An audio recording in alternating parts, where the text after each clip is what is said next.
Hello दोस्तों, welcome back to the channel ST study point. Nursing officers की vacancy निकली हैं, बहुत सारी। कहाँ निकली हैं सारी मैं आपको बताऊंगी। और ये जो है वैकेंसी बहुत अच्छी जगह निकली है और आप सब लोग इस फॉर्म को ज़रूर भरिएगा। वीडियो अगर अच्छी लगे तो लाइक कीजिएगा, चैनल पर नए हो तो सब्सक्राइब कर लीजिएगा। ये देखिए, यहाँ निकली है वैकेंसी। डॉक्टर राम मनोहर लोहिया आयुर्विज्ञान संस्थान में निकली हुई है ये वैकेंसी, उत्तर प्रदेश में निकली है। और ये देखिए, डायरेक्ट यहाँ पर क्या होगा, कॉमन रिक्रूटमेंट एक टेस्ट होगा कंप्यूटर बेस्ड। और समूह खा की वैकेंसी है ये नर्सिंग ऑफिसर की।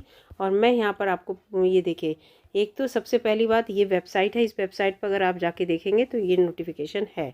और दूसरी बात ये देखिए, यहाँ पे लिखा है कि अगर आप फॉर्म भरना चाहते हैं तो फॉर्म भरने की जो तिथि जिस दिन से स्टार्ट होगी, 21 तारीख से स्टार्ट हो गई है, तो पूरे 1 महीने का आपको टाइम मिलेगा इस फॉर्म को भरने के लिए। ठीक है, यहाँ पर पूरा दे रखा है। अगर सहायता के लिए है तो इन्होंने अपना यहाँ पर ईमेल आईडी भी दे रखा है। इसके साथ साथ देखिए, सीधी भर्ती है, ये सीधी भर्ती है, ये राम मनोहर लोहिया में कंप्यूटर बेस्ड आपका एग्ज़ाम है। और ये पूरा यहाँ पर दे रखा है। और इसके साथ साथ मैं आपको यहाँ पर बता दूँ, विंडो जो है इसमें कहा गया है 2-3 दिन में खुलने की बात हो रही है, लेकिन ऐसा नहीं है। और आपको 5 भागों में अपना फॉर्म जो है वो भरना है, रजिस्ट्रेशन करना है। उसके बाद फॉर्म के शेष विवरण को आपको भरना है, फ़ोटो, हस्ताक्षर और दस्तावेज अपलोड करने हैं, फ़ीस का भुगतान और एप्लीकेशन फॉर्म सबमिट करना है, और फॉर्म का प्रिंट आउट निकालना है। और ये वेबसाइट फिर से दे रखी है, इस वेबसाइट को ध्यान रखिएगा। इसी वेबसाइट पे फॉर्म भरने हैं। 665 कुल वैकेंसी आपको यहाँ पर दिख रही हैं। और जो बच्चे इस फॉर्म को भरना चाहते हैं, फॉर्म भरने के लिए रजिस्ट्रेशन की विंडो ओपन हो चुकी है। आप जाके देखिएगा, राम मनोहर लोहिया जो इसकी वेबसाइट है, इस पर जाकर फॉर्म भरने के लिए लिंक वहाँ पर जारी हो गया है। और ये देखिए, पेमेंट को लेकर इसमें कहा गया कितना पेमेंट मिलेगा, इस सब को लेकर। इसकी एजुकेशन क्वालिफिकेशन आपको बता देती हूँ। अगर आपने बीएससी ऑनर नर्सिंग कर रखा है, BSc nursing from an Indian nursing counselling से कर रखा है, या आपने बीएससी पोस्ट सर्टिफिकेट बीएससी के बाद आपने नर्सिंग कर रखा है, तो भी आप इस फॉर्म को भर सकते हैं।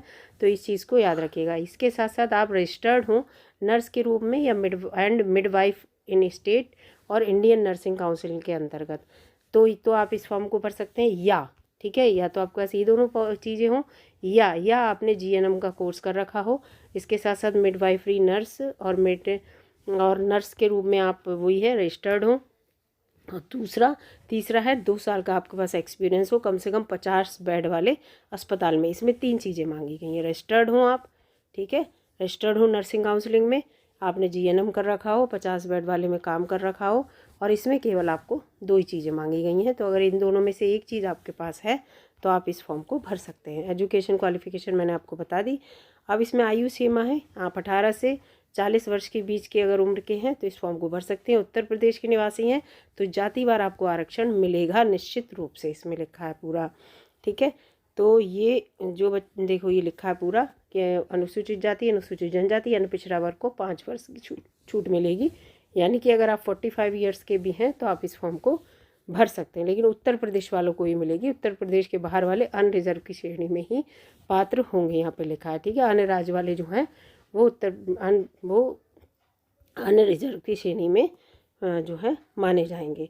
और यहाँ पर फ़ीस को मैं आपको बता देती हूँ। फ़ीस है अनारक्षित की, देखिए, पूरे 1180 रुपये, अन्य पिछड़ा वर्ग और ईडब्ल्यूएस की 1180 रुपये, अनुसूचित जाति अनुसूचित जनजाति की 708 रुपये, और शारीरिक रूप से जो भी विकलांग हैं उनको छूट दी गई है फ़ीस में, उनकी कोई भी फ़ीस नहीं जाएगी। तो यहाँ पर ये पूरा दे रखा है, ये आपको हेल्प डेस्क नंबर दे रखा है, आप इस फॉर्म को भर दीजिए अगर आप, है ना। और ये देखिए, पूरा सामान्य निर्देश देखें किस तरह से आपको फॉर्म भरना है ये। और फीस जमा अगर आप नहीं करेंगे तो ये रजिस्ट्रेशन जो है आपका नहीं माना जाएगा। तो कुल मिला के यहाँ पर ये है, अगर आप इस कैटेगरी के अंतर्गत आते हैं तो आप इस फॉर्म को भर दीजिएगा। और वेबसाइट से डाउनलोड करके अच्छे से पढ़ के स्टेप बाय स्टेप और फिर इस फॉर्म को भरिएगा। ठीक है, इसमें पूरा देखिए लिखा है, ये दे रखा है पूरा, नर्सिंग ऑफिसर की वैकेंसी है, ये लिंक दे रखा है ऑनलाइन एप्लीकेशन के लिए। और ये देखो, ये लिखा है कि 21 तारीख से आपके फॉर्म भरे जा रहे हैं, और 1 मंथ का आपको समय मिलेगा, 21 से 21 तारीख तक की शाम को 5 बजे तक। 21 अप्रैल से ये फॉर्म जो है 21 मार्च से भरे जा रहे हैं लिखा है, और 21 अप्रैल लिखा है शाम को 5 बजे तक आप इस फॉर्म को भर सकते हैं। अब मैं आपको राम मनोहर लोहिया की वेबसाइट पर ले चलती हूँ, जिससे आपको पता चलेगा ये फॉर्म किस तरह से भरे जाएंगे, जिससे कि बच्चे के दिमाग में ही ना रहे कि ये फॉर्म कैसे भरे जाएंगे, कहाँ पे भरे जाएंगे। तो चलिए वहाँ चलते हैं। ये देखिए दोस्तों, हम आ गए राम मनोहर लोहिया की वेबसाइट पर। और देखिए आपको यहाँ पर ये रिक्रूटमेंट का जो ऑप्शन दिख रहा है ना, जब आप यहाँ पर क्लिक करेंगे तो ये देखिए यहाँ पर आपको देखिए ये दिख रहा है अप्लाई नाउ, क्लिक हेयर करने के लिए। और ये एडवर्टीज़मेंट है जो मैंने आपको अभी दिखाया। आप डाउनलोड कर लीजिए एडवर्टाइजमेंट और अप्लाई यहाँ पर कर सकते हैं। अब इस पर अगर हम क्लिक करते हैं तो देखिए यहाँ पर पूरा इन्होंने दे रखा किस तरह से। अब रजिस्ट्रेशन नाउ पे जाएंगे तो आपसे ये सब मांगेगा, OTP वेरीफाई। तो इस तरह से आप यहाँ पर अप्लाई कर सकते हैं। तो अगर जो नर्सिंग ऑफिसर का फॉर्म भरना चाहते हैं भर सकते हैं। अच्छी वैकेंसी है, 665 है ना। और CVT बेस्ड एग्ज़ाम होगा केवल, और CVT बेस्ड एग्ज़ाम पर ही आपकी मेरिट बनेगी, ये भी याद रखिएगा। ठीक है, धन्यवाद दोस्तों पूरी वीडियो देखने के लिए। मिलूंगी अगली वीडियो में, तब तक के लिए नमस्कार।